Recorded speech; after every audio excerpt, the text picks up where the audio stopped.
I've got to remind myself to look at the camera, not at myself.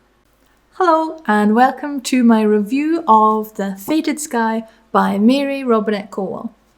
This is the second book in the Lady Astronaut series.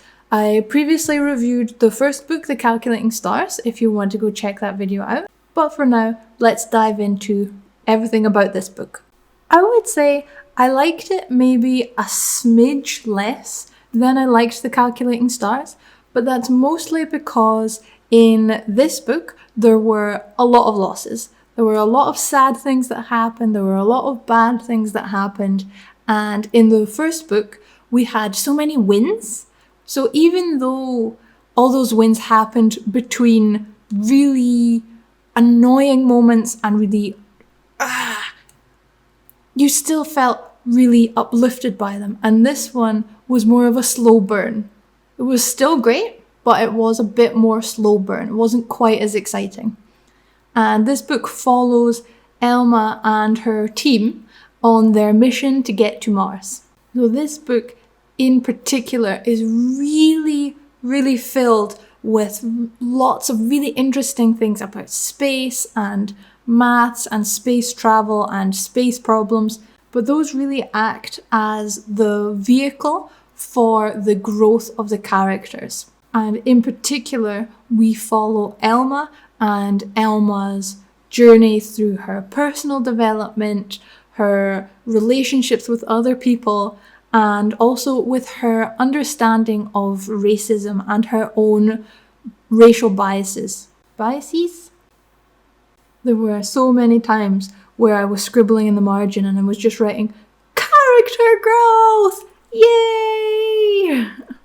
Sexism is still a really big problem in this book because it's set in the 60s and all the characters are still in the 60s mindset, and Elma and the other female characters still have to deal with all this historical, sexist, biased crap. It's not as big as a problem as it was before. Before, the sexism was completely stopping any women from getting onto the astronaut program. But now it's 10 years later, it's not as big of a problem. But in this book, when sexism crops up, it means that when the team has maintenance issues to work on, the women do the washing, or the women work in the kitchen. So it's still there, and it's still really annoying, but it's not that big of a problem. So it's more of like that low-level irritation in the background that just like... But what becomes significantly more apparent as a big problem in this book is the racism between the characters.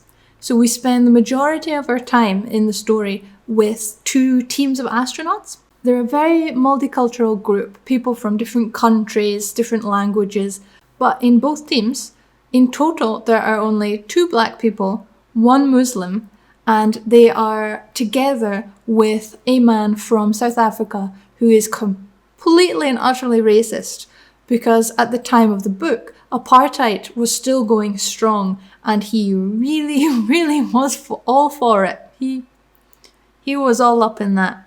So the tensions between the two teams and within the teams just build and build and build until they explode in a way that in hindsight was really obvious. It was so obvious what was going to happen.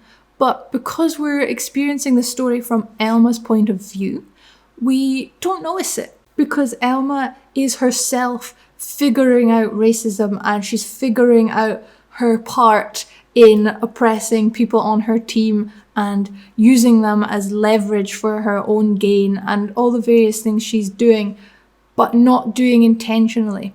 And she finally comes to realize everything that she's been doing. And she really has an interesting moment of growth towards the end of the book where she starts to understand. She doesn't come to full realization because that always takes a very long time for somebody to realize their own biases, but she takes the first steps towards realizing what she's doing and fixing it, which I really liked to see that development and that changing of opinions and of personal growth.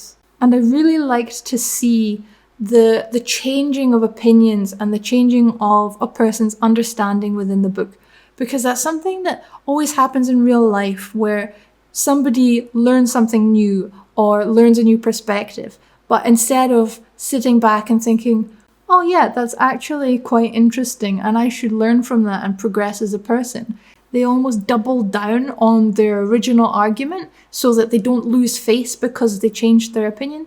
So it was really nice to see the development and changing of opinions normalized in that way. And I really enjoyed seeing the juxtaposition of the personal issues and the personal arguments matched with space problems, and how the characters could be in a full blown out argument and then suddenly there's like a hint of a space problem and then everybody is super professional, they're on the problem, they're fixing it, because in reality, your personal issues, your personal problems, they don't matter. All that matters is making sure that your team is safe. If you can't tell, I really liked this book. I really love this series. I really can't wait to get my hands on the third book in the series, The Relentless Moon. I hope there's going to be a fourth one, but as far as I remember, I think it's just a trilogy. But The Relentless Moon, as I'm filming, just came out maybe 3 weeks ago or something, a month ago maybe. So I'm really excited to get a hold of one of those, because I really want to see where the story goes next. I want to see which planets they conquer, what technologies they develop, how they develop communities on different planets.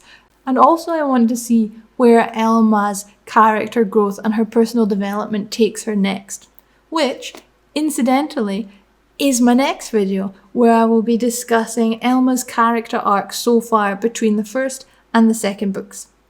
But until that time, I will speak to you in the comments. Finito! Oh god, don't say finito.